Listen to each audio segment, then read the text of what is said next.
Douglas Gomes, tenho 37 anos, sou presidente do MSTS.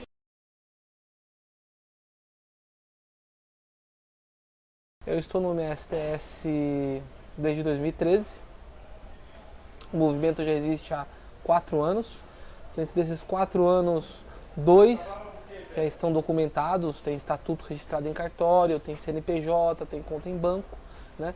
O MSTS é uma associação civil sem fins lucrativos, né, na luta por moradia. Nós possuímos presidente, vice-presidente, tesoureiro, primeiro secretário, segundo secretário. Nós temos reuniões mensais, que são as chamadas assembleias ordinárias, que elas são registradas, né? A nossa eleição acabou de acontecer agora em setembro, né? Passaram-se 2 anos, teve que ter a eleição da diretoria. Então, nós como associação, nós estamos organizados. Agora, como nós já fizemos 2 anos, então nós já temos a prerrogativa legal de procurar auxílio estatal, né? Auxílio no governo federal, no governo estadual, no governo municipal. Nós já estamos nessa luta, nesse caminho, né? O MSTS não é uma associação política, tá? Ela é politizada. Politizada não quer dizer que ela é política, né? Nós não defendemos partido A e partido B. Cada um, o voto é secreto, constitucional, né? Cada um vota em quem quer e apoia quem quer. Mas na época de eleições, nós, lógico, apoiamos aqueles que nos favorecem, né? Aqueles que lutam por moradia, assim como nós, né? Aqueles que abraçam a nossa causa, que apoiam a nossa causa. Hoje, nós temos ativas 1.000 famílias. 1.000 famílias ativas que moram morando nos prédios. Mas nós chegamos a ter 3.500 famílias no nosso elenco todo de associados. E como você começou essa história, assim, esses 4 anos? Como Sim, surgiu? o MSTS começou com o nosso fundador, né? Que é o presidente de honra do MSTS, que eu falo isso, até fazendo uma analogia, assim, sem finalidade partidária, mas eu faço uma analogia ao presidente Lula, né? Nosso presidente de honra, o Robson do Nascimento Santos, ele fundou o MSTS, ele é proveniente de ocupações de outras organizações, né? E não aceitando as organizações que a associação que ele vestia a camisa, vendo alguns erros, procurou fundar uma ocupação, uma associação nos moldes que ele achava mais humano, mais social. Foi aqui que nasceu o MSTS, né? O MSTS ele começou primeiro como o braço de uma associação já existente, uma associação de luta por moradia aqui no centro, que ela é muito grande, tá? Não vou falar o nome, mas ela é muito grande. Vocês vão saber, só olhar pelo centro, vocês vão saber quem é, né? E o MSTS nasceu foi um feto que veio de lá, né? O Robson veio de lá. Nós ocupamos a Universidade de São Marcos há 4 anos atrás, lá na Anchieta, chamado Sacomã. Por isso que o MSTS antes chamava Movimento Sem Teto do Sacomã, depois que ele virou o Movimento Sem Teto de São Paulo, quando ele veio para o centro de São Paulo e nós começamos a enxergar novos horizontes, né? Não somente o centro de São Paulo, mas como também o São Paulo como um todo, e nosso estatuto ele dá a prerrogativa até de continuidade nacional. Nós podemos até abrir organismos em outros estados também. Então a Ocupação São Marcos foi a primeira, né? Foi a que começou tudo. Lá na Ocupação São Marcos gerou o cadastro de 814 famílias naquela ocupação. Hoje as famílias já foram cadastradas pela prefeitura. Hoje nós já fizemos o recadastro e a moradia deles já está para sair. Dentro do mandato do atual prefeito Fernando Haddad, promessa dele mesmo e do secretário José Floriano, serão entregues as 814 moradias para aquela ocupação. Foi reentregado o São Marcos, reintegrando o São Marcos, o povo veio para frente da ABRE para manifestar o maior apoio da prefeitura e tudo mais. Nesse contexto, nós ocupamos um prédio no centro, que foi o Museu do Disco, que foi em julho de 2013. Depois ocupamos o Cine Marrocos em novembro de 2013 e saímos ocupando os prédios pelo centro, principalmente na época da Copa do Mundo. Chegamos a ter na época da Copa do Mundo 10 prédios ocupados aqui no centro. Hoje nós temos 5, né? Então, nós temos aqui, só nessa rua nós temos 3, né? Nós temos Marrocos, Museu do Disco, Zapata, Maria Paula, 15 de novembro. Então nós temos 5 unidades.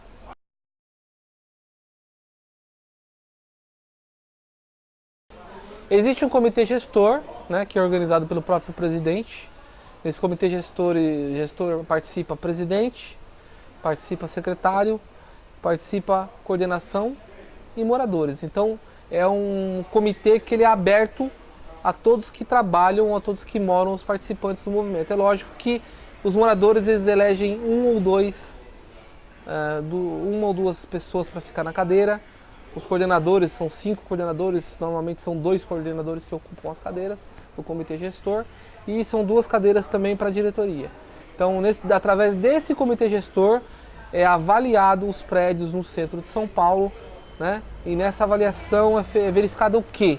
Se aquela propriedade está há muito tempo abandonada, se aquela propriedade ela não cumpre a função social da propriedade, se aquela propriedade deve IPTU. Então é feito um estudo em cima disso e depois desse estudo nós fazemos a ocupação. É lógico que a ocupação ela tem que ser na surdina, altas horas da noite, determinados dias, para que as pessoas não levantem muito a lebre, a bandeira, porque a ocupação o esbulho possessório, infelizmente, né, a luta por moradia, ela começa através de uma atitude criminalizada, que é o esbulho possessório, né? Mas, infelizmente, é a arma que nós temos. O proprietário tem o prédio como especulação imobiliária, não usa ele para nada, e nós temos que entrar no prédio para mostrar para o prefeito, para mostrar para a autoridade que aquilo está vazio e que deve cumprir a função social, entendeu? E tem gente precisando de moradia, que o déficit de moradia em São Paulo é muito grande, é exorbitante.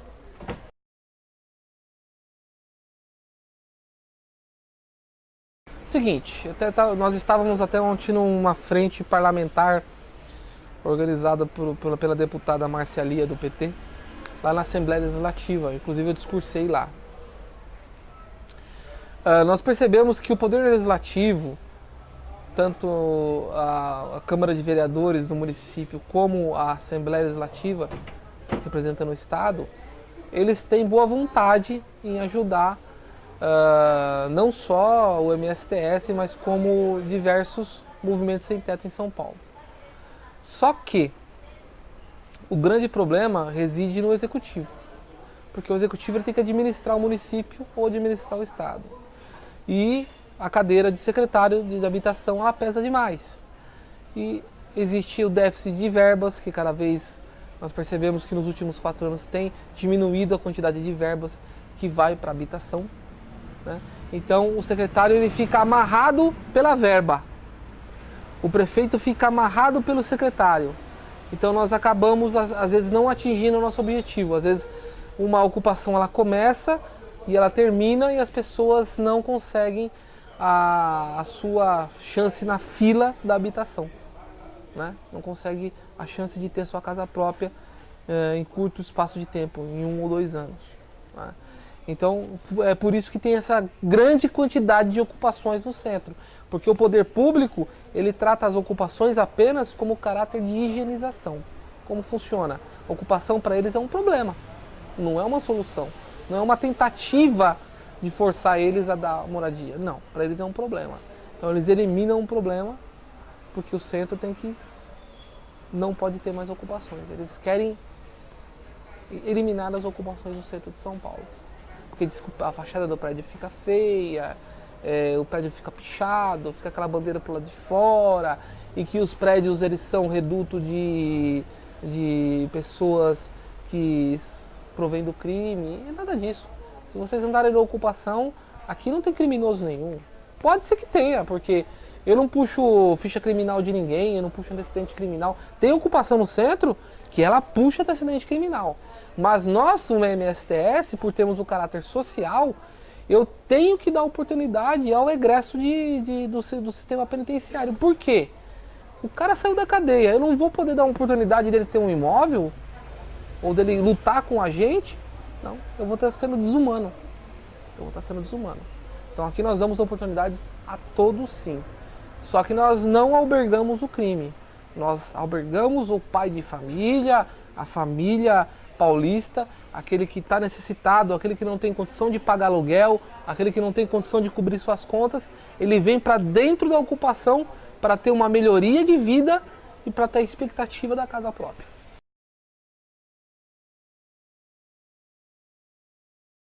Na época da Copa do Mundo, infelizmente o Brasil vive de pose, né? O Brasil vive de rótulo.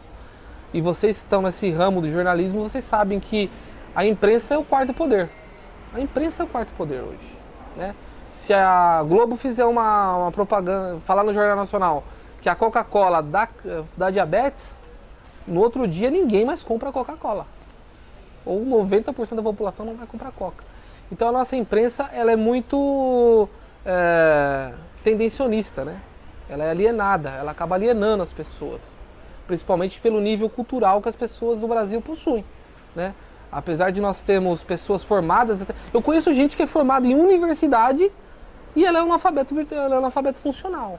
Ela não consegue interpretar um texto, não consegue enxergar nas entrelinhas.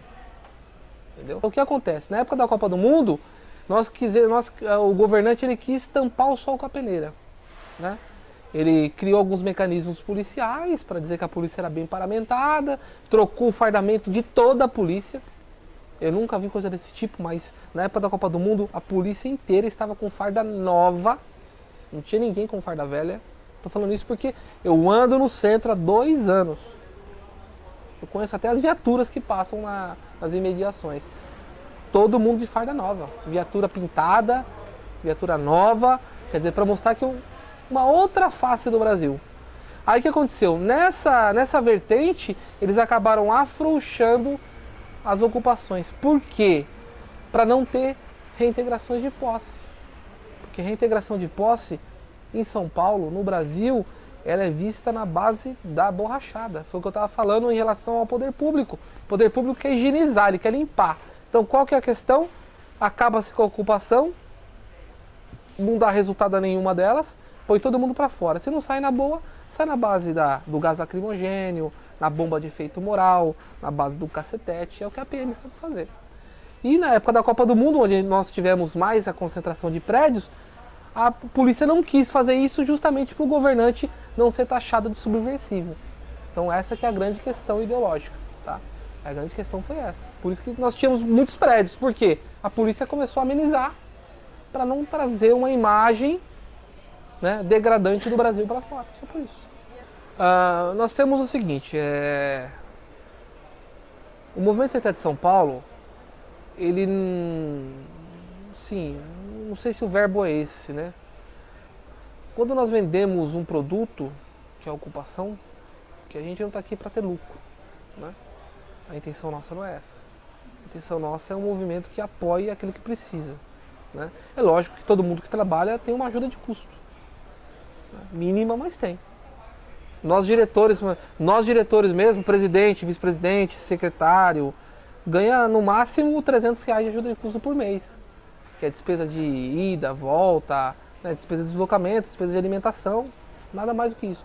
Os funcionários, sim, todos os funcionários que trabalham, né, eles ganham salário mínimo, né?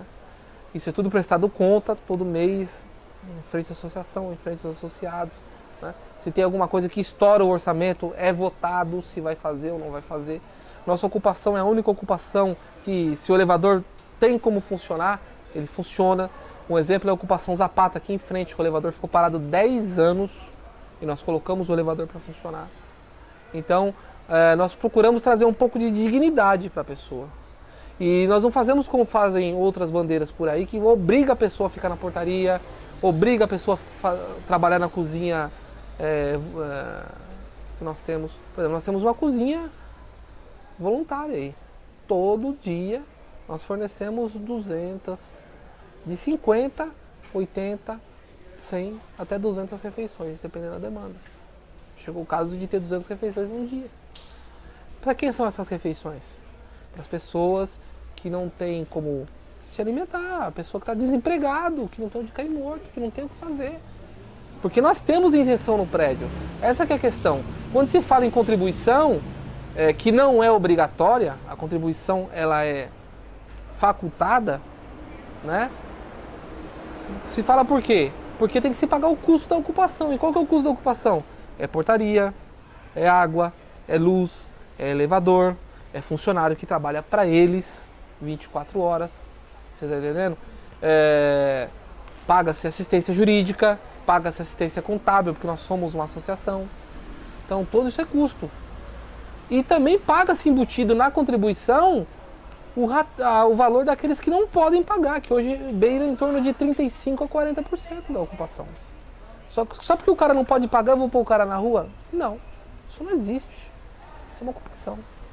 Prova disso, existem pessoas aqui que elas são isentas, não pagam um centavo, nem no cadastro, nem na mensalidade, nada. Por quê? Porque ela não tem condição de pagar. Como é que eu vou obrigar uma pessoa? Esses dias chegaram pessoas da Bahia, eles falaram que eles rodaram o Brasil todo. Estão aqui na nossa ocupação. O que a gente fez? Tá morando na rua? Vem morar com a gente. Por quê?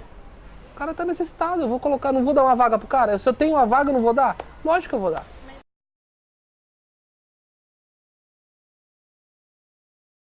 Seguinte. Então, é o seguinte. Nós não fazemos cadastro de base. O que é cadastro de base?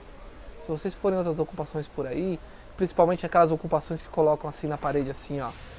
Você quer a casa própria? Venha participar de nossas reuniões. Né? Esse pessoal que faz essa propaganda, que nós não fazemos propaganda, justamente são as ocupações que elas fazem cadastro de base. O que vem a ser cadastro de base? Eu não tenho a vaga, eu abro o cadastro, né? Eu cobro o cadastro, ocupo um prédio e põe um povo dentro. Aqui não se faz isso.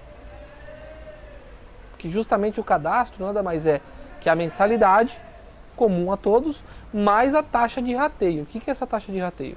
Quando você ocupa um prédio, você tem que pôr água para funcionar, tem que pôr energia para funcionar, tem que pôr elevador para funcionar. Que nem a Zapata. A Zapata aqui são 11 andares. Só tinha fiação, eletricidade até o 7º andar. Do 7º andar ao 11º roubaram todos os fios. Então teve que comprar fio novo, teve que comprar disjuntor, teve que fazer a distribuição, teve que pagar o eletricista. Não tinha água. Nós fizemos canalização externa por fora para jogar água na caixa d'água lá em cima no reservatório e depois fizemos uma para descer para todos os banheiros. Porque não tinha água no prédio. O pessoal pegava água aqui embaixo de balde e subia 11 andares de balde na escada. Isso é desumano. Então o que a gente faz? A gente cobra cadastro? Pode até cobra, mas a gente reverte tudo para a população. Mas, por exemplo, tem pessoas que moram nessa calçada. Certo. Então, por que elas não moram aqui? Qual é a triagem de quem Justamente por isso. Eu só dou vaga se eu tenho, eu não tenho cadastro de base. Se eu tenho a vaga, eu dou a vaga. Se eu não tenho a vaga, eu não prometo. Entendeu? Aqui é assim. Tem a vaga, entra. Não tem a vaga, não entra. Tem fila de espera. Fila de espera sim. Só que é o seguinte, por exemplo, eu tô com uma reintegração de posse iminente pro dia 11 de novembro. Eu tenho menos de um mês. Aqui não, no Museu do Disco. Tem 92 famílias lá, 93 famílias para ser mais exato. Eu vou jogar as famílias na rua? Então eu nem abro o cadastro. O cadastro ele é fechado. As vagas que vão aparecendo aqui no Marrocos, automaticamente eu já encaixo as famílias de lá. Para não deixar ninguém na rua. E nos outros prédios também. Ah, por que abre vaga? Porque simplesmente o cara vem para ocupação, ele paga a mensalidade que é pequena, ele se organiza, compra. Aqui a gente compra televisão nova, armário de cozinha novo, móvel novo. Ou tem gente que ajunta dinheiro e guarda. Aí o cara fez um caixa dele, viu uma situação melhor, teve casa aqui de uma menina que saiu daqui, foi locar um apartamento de R$1.200. Por quê? Ela ficou meses na ocupação, trocou de emprego, melhorou de vida, a ocupação ajudou ela a fazer isso, né? Guardou dinheiro e foi embora. Por isso que existem as vagas. São as pessoas que mudam de vida, que melhoram de vida, são as pessoas, como no caso dos estrangeiros, que vão para o país de origem, de volta. E essa é a questão. Ou tem gente que vai trabalhar em outro estado também, acontece.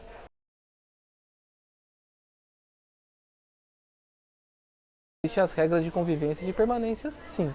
As de convivência é o que tem em qualquer condomínio, né? para dizer, você pode perceber que aqui nós não temos outra coisa de diferente das outras ocupações. Nossa portaria não tem um livro de presença. A pessoa não entra, não tem que marcar quem visita. O acesso, a franquia, a portaria é feita através de crachá, através de cartão, através de carteirinha, com foto e bonitinho. Então só entra quem mora no prédio. E só entra visitante com um morador, como se fosse um condomínio. Então, quais são as regras de convivência?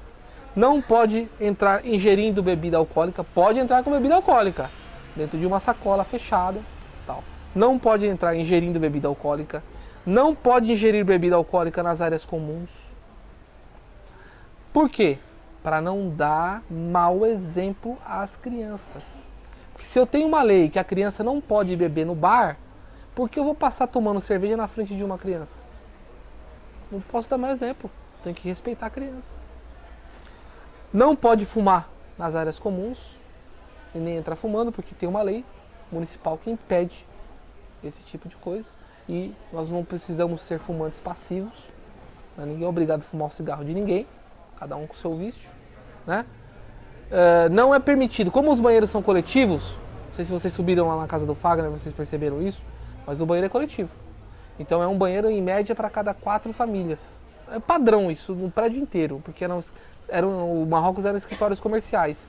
Então em média é um banheiro para cada 4 salas comerciais. Então é um banheiro para cada 4 famílias. Tem chuveiro adaptado, né?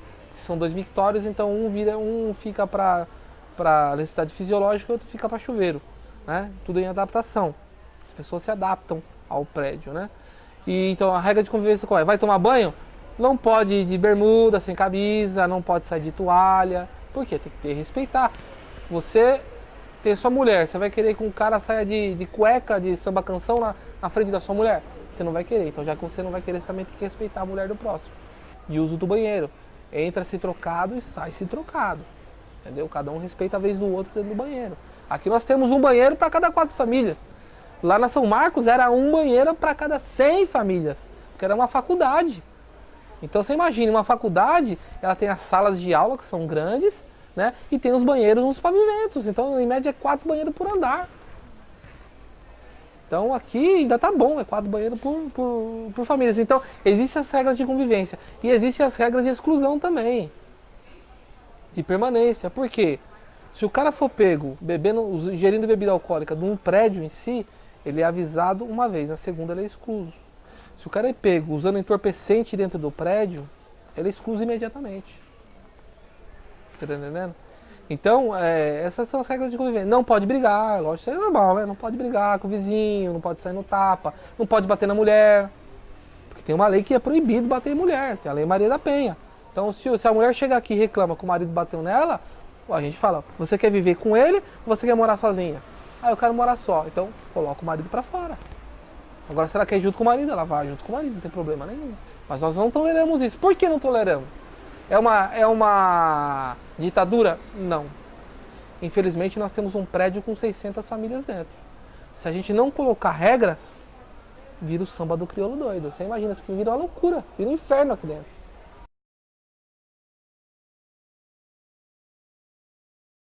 A polícia, ela entra dentro da ocupação como ela entra em qualquer residência. Como? Ou em estado de flagrante delito ou com mandato judicial. Se ela está com mandato, quem sou eu? É uma ordem colocada pelo juiz. Eu não posso ir contra a ordem do juiz. Então a polícia entra sim, no estado de flagrante. Tem um cara esfaqueando outro lá no 5º andar. A polícia entra para prender os caras ou para coibir aquilo, entendeu? A polícia não, aqui nós não proibimos a entrada da polícia e a polícia sabe disso. Tanto que a nossa relação, tanto com a polícia civil quanto com a militar, ela é amistosa. Por quê? Aqui, já que nós não albergamos o crime e não protegemos quem faz coisa errada, então eles têm livre acesso. É lógico que tem as suas limitações. A polícia não vai poder ficar entrando aqui toda hora. Não, eu vou dar uma passada lá no Marrocos para ver se tem algo errado. Não, aqui não é a casa da mãe Joana. Aqui é a casa das pessoas. Se você tem estado de flagrante, se você tem um motivo de estar aqui dentro, você vai estar acompanhado de um coordenador ou de um diretor. O policial vai entrar. Mas entrar por entrar? Lógico que não.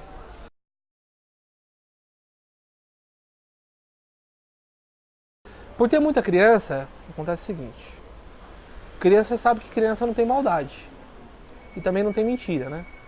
Uma fala da outra assim pelas orelhas. Então nós temos um grande apoio aí do Conselho Tutelar, da Sé, que são 5 conselheiros. Inclusive a gente vai apoiar um deles para a próxima eleição, dia 15 de novembro, que vai trocar o Conselho Tutelar. Eles nos ajudam muito nessa questão até de vaga de creche, né, transferência. Tem gente que vem da Zona Leste para cá e não tem onde ficar. Então, nós temos um apoio do Conselho Tutelar muito grande aqui dentro, né? E nós ficamos sim. Nós ficamos observando as mães que têm filhos na escola, se levam na escola, se não levam, se mandam alguém levar.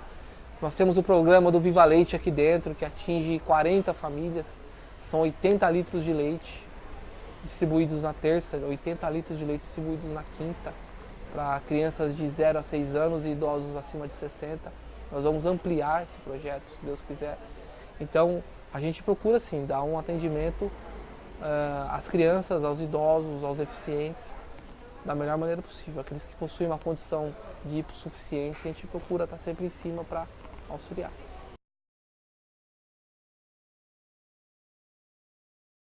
A situação do prédio é o seguinte, cada andar tem 10 salas comerciais, né? E as salas frontais e as salas do fundo, da frente e do fundo do prédio são as maiores, né? Só que elas são divididas em salas. Então o que nós fazemos?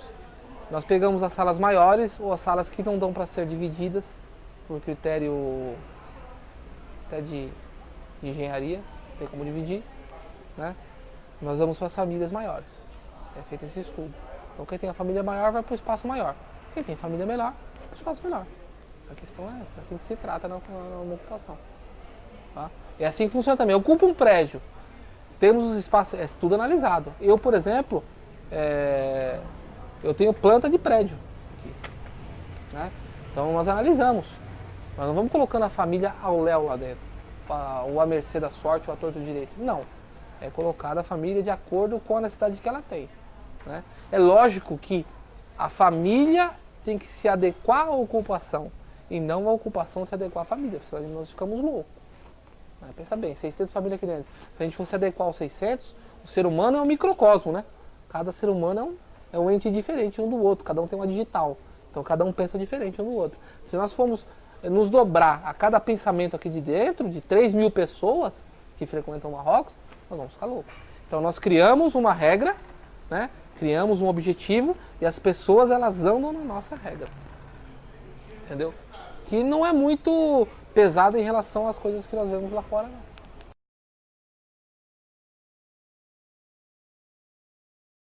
Foi até um fio puxado que eu deixei aí, né? Quando faz uma reintegração, normalmente 60% das famílias elas ficam conosco, até conseguir a casa própria. Então, pulam de ocupação a ocupação até conseguirem esse direito. As outras 40 normalmente desistem da luta, principalmente estrangeiro. Estrangeiro que entrou com processo de RNE, que não pode ter nada na justiça. Então, não que aconteça nada a eles, porque eu sei que isso não vai acontecer, mas eles, por precaução própria, eles vão embora. Ninguém põe eles pra fora, eles vão embora. Porque eles não têm medo da polícia.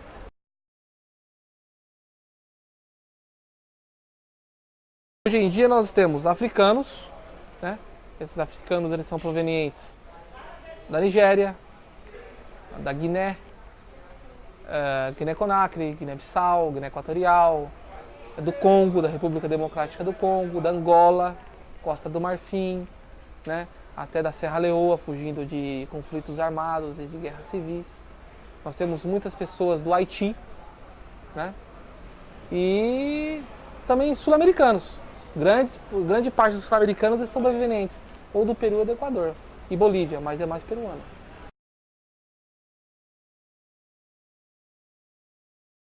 Então, é o seguinte, eu até estava comentando isso no fórum ontem, né?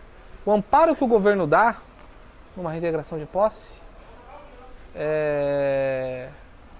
os caminhões do depositário são pagos pelo proprietário, que levam a mudança para um determinado local, que teoricamente o cara pode ir lá e pegar, teoricamente.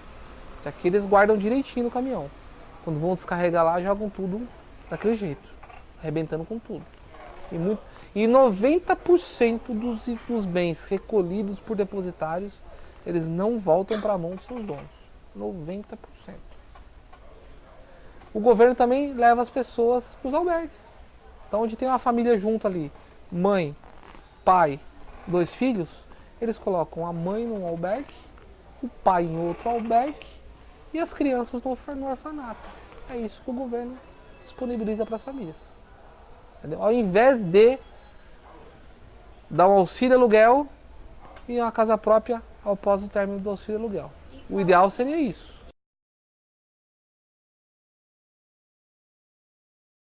O grande argumento do poder público é o seguinte, que existe uma fila muito grande para habitação, que o déficit habitacional em São Paulo é muito grande e que as pessoas não podem furar a fila. Só que, já dizia no próprio direito, que a lei ela trata os iguais de maneira desigual e os desiguais de maneira igual. Isso aí está lá em Montesquieu, né? Então, como eu vou tratar uma família que mora no Morumbi e que tem uma mansão avaliada em 3 milhões e meio de reais, e vou tratar a mesma família que mora no centro de São Paulo numa ocupação que ganha 2 salários mínimos? Eu não posso tratar de forma igual. Aquela família, ela está em estado de hipossuficiência, ela está em estado degradante. Ela está precisando de um auxílio. Então, ela precisa do subsídio, ela precisa da ajuda do governo municipal, federal ou estadual para poder ter a habitação dela. É diferente daquela que mora no Morumbi, que tem a condição social de comprar um imóvel. Entendeu? Então, o que acontece? Até a própria fila. A fila habitacional, existem gente cadastrada na Coab que é gerente de banco, nada contra os gerentes de banco, mas que é profissional liberal, que está cadastrado na Coab. O cara ele tem condição de pegar um projeto de Minha Casa Minha Vida de 2 mil, 3 mil reais e ter a casa própria dele. O que a gente está lutando aqui em ocupação são imóveis de baixa renda. Imóveis de Coab, imóveis CDHU, imóveis pequenos de 40 metros quadrados, imóveis baratos e subsidiados para as pessoas. Mas não necessariamente no centro. Olha, a política do MSTS é trabalhar dentro da cidade de São Paulo. Se hoje o prefeito chegar para mim assim e falar aqui, ó, tem 600 famílias no Marrocos, eu tenho vaga no Arthur Alvim, Tatuapé, Freguesia do Ó, Brasilândia, Boimirim, nós vamos conversar com todos e vamos alocá-los lá. O ideal que fosse no centro? Seria o ideal, porque as pessoas que moram na ocupação, elas têm um motivo, além do valor baixo para morar, também tem um motivo por estar perto do seu trabalho, entendeu? Essa é a grande sacada que o governante não quer acordar e não quer trabalhar. Por quê? Foi mapeado do Campos Elíseos até a Moca, o grande centro expandido de São Paulo, 53 imóveis de grande porte, são prédios que podem ser desapropriados e entregues a famílias para habitação. Por que o governo não faz isso? Ah, porque é caro demais, reformar é caro demais. Mentira! Eu estou com um prédio aqui, ó, uma unidade nossa de ocupação, que o prédio vale 5 milhões e meio de reais e para reformar ele custa 2 milhões. E eu entrei numa ocupação aí, num prédio, em novembro do ano passado, que estava sendo entregue para as famílias, até nós fomos muito censurados por isso, que eles gastaram 5 milhões na compra do prédio e 6 milhões para reformar. Por que caro?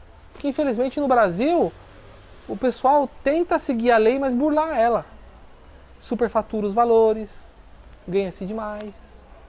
Aí eu venho com uma ideia, ó, 5 prédios, 2 para reformar, custa 7. O metro quadrado, o Estado só aceita pagar o metro quadrado de R$ 900 a R$ 1.200. Senão o Estado não aceita pagar o projeto. Esse metro quadrado vai ficar em R$ 1.050. Vai ficar na média, nem abaixo nem acima. Entendeu? Então existem soluções? Existem soluções. Basta andar de forma correta e ter objetivo. E nós estamos mostrando isso para as pessoas.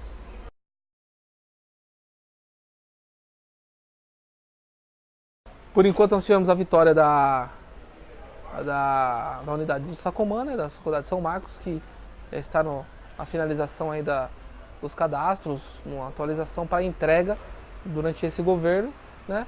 E nós estamos trabalhando aí com um prédio nosso aí para 44 unidades e estamos tentando trabalhar o Marrocos também. Lógico que não vai caber 600, mas fisicamente, né, nós temos uma equipe de engenharia aí, uma empresa que inclusive está uma empresa considerada, é uma empresa que está fazendo o Copan, a fachada do Copan, inclusive, é a nossa parceira, está entrando no risco, está fazendo todo o nosso projeto de retrofit do Marrocos, para transformar o Marrocos em moradia. Basta o governo, o prefeito querer.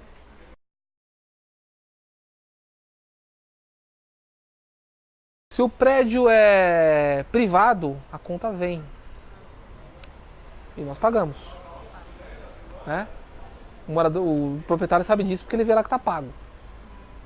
Se o prédio é estatal ou se o próprio proprietário manda arrancar o relógio, paga-se propina.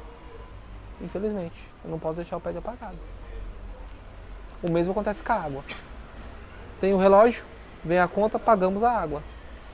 Não vem a conta, paga-se propina para liberar a água. Entendeu? Simples. Infelizmente o Brasil é desse jeito. Nós gostaríamos que todos os prédios nossos viesse a água, viesse a luz e nós tivéssemos alguém prestar contas, até no próprio processo. Elencar essas contas no processo que está tramitando de reintegração de posse e mostrar para o proprietário a nossa boa fé em pagar as despesas. Mas infelizmente o Brasil ainda é muito retrógrado em relação a isso.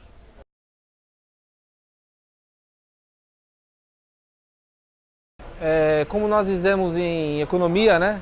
Se fosse em septibus paribus, né? Se fosse tudo certinho, real, perfeito, não existiria fila de moradia, né? À medida que o cara fosse lá e casasse, cadastrasse na Coab, daqui a 6 meses, 1 ano, entregaria-se a casa dele.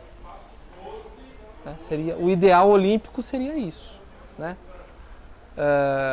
Num plano metafísico da coisa, né? No plano físico não funciona assim. Existe o déficit habitacional e existe a ocupação. Só existe. Por que a ocupação existe? Porque o poder público não cumpre com a obrigação dele. Então por isso que nós temos que ocupar para mostrar para ele que existe o erro e que existe prédio vazio. É lógico que nós já temos esse projeto de retrofit do prédio, de transformação do prédio, de mão de obra voluntária, como eram antigos cortiços, os antigos mutirões. Nós estamos apenas modernizando o mutirão, modernizando ele. Mas é um projeto que vai envolver a mão de obra voluntária e que vai envolver pouco recurso público, de maneira transparente e que pode até ser auditada por um órgão público e pelo próprio Ministério Público. Então nós temos sim alternativas e mostramos essas alternativas ao poder público para que a ocupação ela termine de forma tranquila. Basta o governante querer fazer.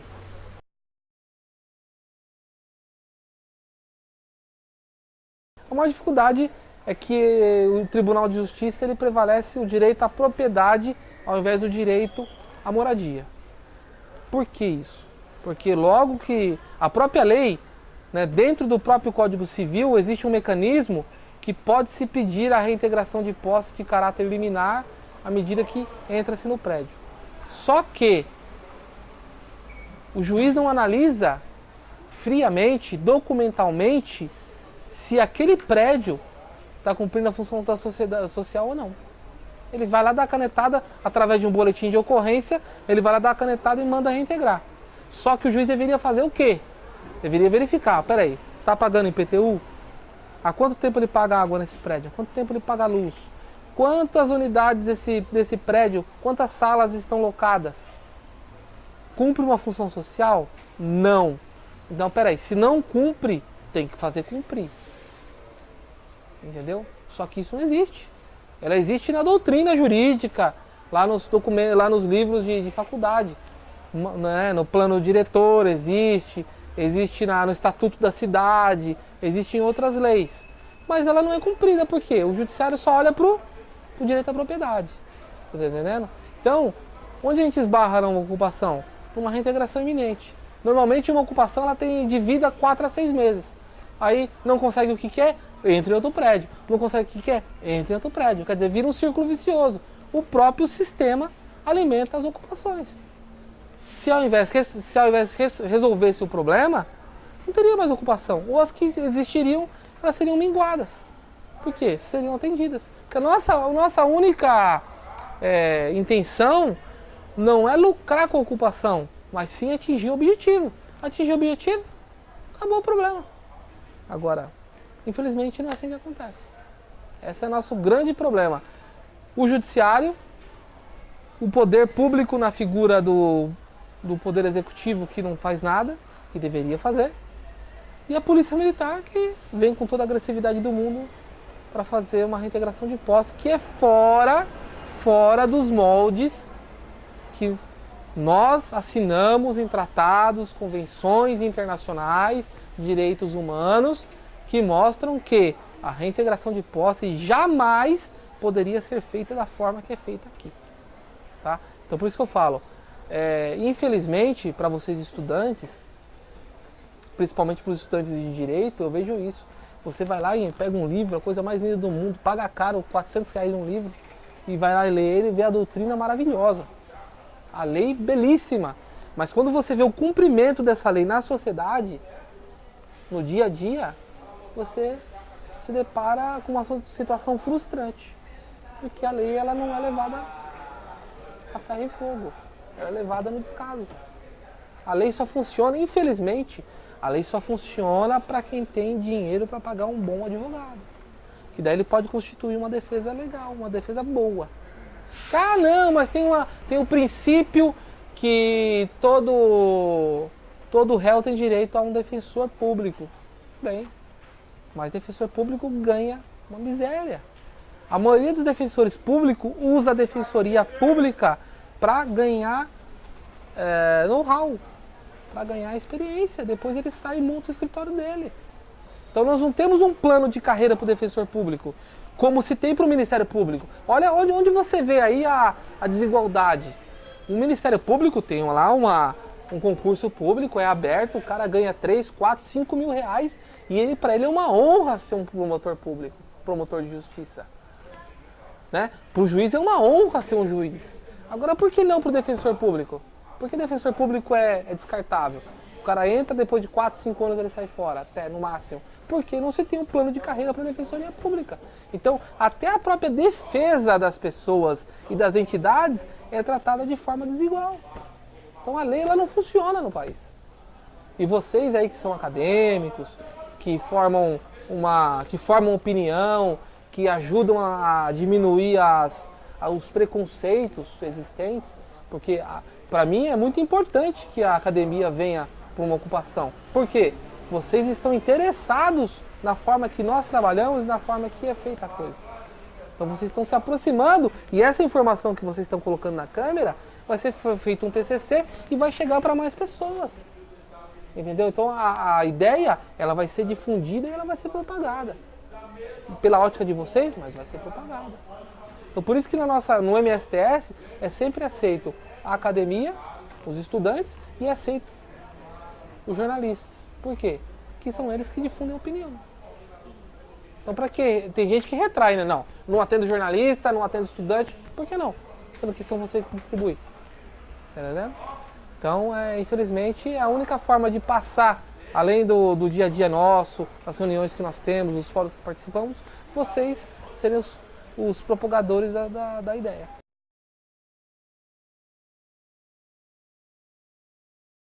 Vou te dar um exemplo claro, evidente, tácito, expresso, não tácito.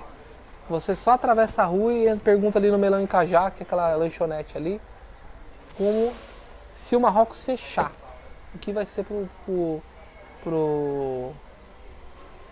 comércio dele. Hoje ele trabalha 24 horas, ele não fecha. Por quê? Porque o Marrocos movimenta o dia a dia dele. Lógico que tem outras pessoas que vão lá, que almoçam, que comem alguma coisa, lógico, é o público. Mas a grande força desses comércios em torno é da ocupação. Aqui nada são 3 mil pessoas entrando. No Museu do Disco, nós estamos falando de quase 100 famílias. Nós estamos falando ali de 500 pessoas, em média 400. Os Zapatas são 70 famílias. Quer dizer, é muita gente. E o cara, na hora do aperto, ele vai do lado, ele vai onde está mais perto, ele consome ali onde é o mais fácil para ele. Entendeu? Então, nós trazemos, sim, quando nós ocupamos, nós damos divisas ao comércio ao redor. Por quê? Eles acabam se aproveitando, né, comercialmente da ocupação. Então todo mundo ganha com isso, todo mundo se beneficia. Beneficia a ocupação e beneficia o pessoal ao redor. Todo mundo é beneficiado. Vai lá, se vocês quiserem, para dizer que eu não sou mentiroso, atravessem a rua, vão lá no Melão e Cajá. O que o Marrocos representa para o seu comércio? Se fechar o Marrocos hoje, o que vai acontecer com o seu comércio? É divisa que a ocupação está dando. Entendeu? Está girando a economia. Só que só o poder público não vê isso, que nós giramos a economia. Nós movimentamos tudo. Ideias nós temos para resolver o problema habitacional. Basta o governante querer olhar com bons olhos aquilo que nós estamos fazendo.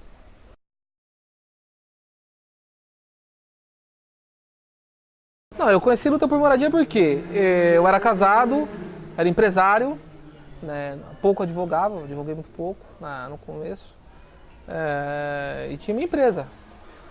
A empresa quebrou, minha mulher me deixou, fui parar nas casas dos pais novamente, quebrado, e me vi sem era nem beira. Foi aonde um amigo me trouxe para a ocupação, vi que aqui era organizado, vi que aqui tinha um objetivo, vi que aqui era diferente dos outros lugares, porque eu já tinha ido em outras ocupações para ver, na época, e vi que aqui era diferente. Resolvi ficar, resolvi participar. Tanto que o meu cadastro, eu tenho cadastro no MSTS, o meu cadastro é de agosto de 2013, um mês depois que o Museu do Disco foi ocupado, entendeu? Sou morador, entendeu? Estou aqui na luta, por quê? Porque vim de uma situação negativa.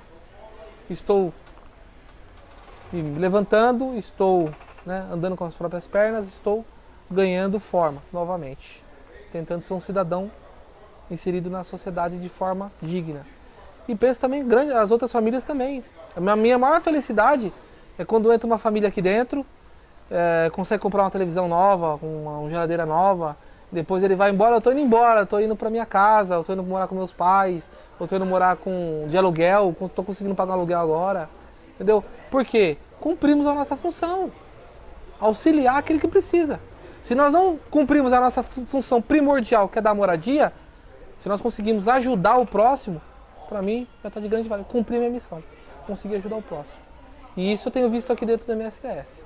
As pessoas saindo, até na última reunião que nós tivemos, depoimentos no Facebook de pessoas agradecendo por estarem aqui.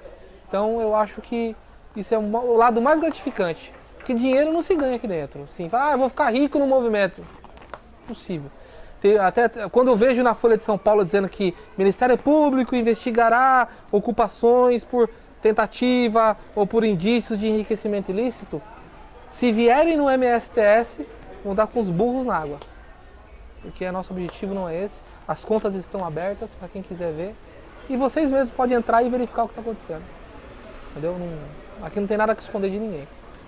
Então a minha grande experiência como ser humano é que a ocupação, ela não é um ninho de desordeiros, um ninho de vagabundos, um ninho de pessoas que não querem fazer nada. Não. A ocupação é um local que as pessoas podem entrar, crescer, ser alguém na vida e até ter sua casa própria. Como pessoa, como ser humano, eu falo isso.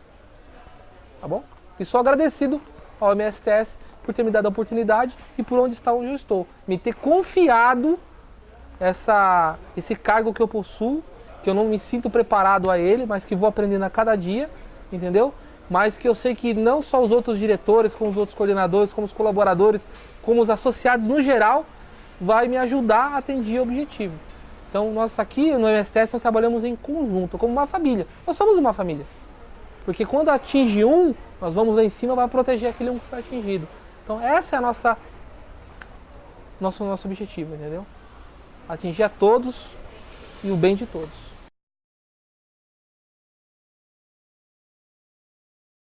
Eu não mudaria, assim, fala que vai mudar o prefeito, vai mudar... Não, o secretário, nada disso. eu pensaria maior. Eu mudaria a política pública em relação à habitação. Precisa mudar. Precisa ter uma outra ótica, precisa pensar diferente, pensar a curto prazo, médio prazo, longo prazo. O governante precisa acordar, porque a ocupação ela só existe porque o poder público não trabalha, não faz a coisa da maneira adequada. Nós só vemos corrupção, nós só vemos bandalheira, nós só vemos roubo. E cada vez mais, nós todos, cidadãos comuns, nos deparamos com situações que, aquele político está lá, Deus me livre e guarde, não deveria estar lá, vamos colocar ele para fora. Então, se eu fosse hoje um prefeito, eu mudaria muita coisa que está aí. Muita coisa. Primeiramente, trocaria o secretário e mudaria a política habitacional, que está totalmente errada. Totalmente errada. Tá? Nós vemos um PT, que é o Partido dos Trabalhadores, que é um partido social, que é um partido de esquerda, que entrega a habitação ao PP, que é o partido de São Paulo Maluf. Então, por aí você já vê o erro. Vendendo cadeira e... Eu acho que isso aí não é política. A política é pro povo. A hora que o político pensar que ele trabalha pro povo e para o povo, o Brasil muda. Agora, enquanto o político pensar que ele trabalha pro próprio bolso e para se beneficiar por 4 anos ou 8 anos, ficaremos na situação que estamos. Tá bom? E nossa arma está no voto. Vamos votar na pessoa certa. Certo?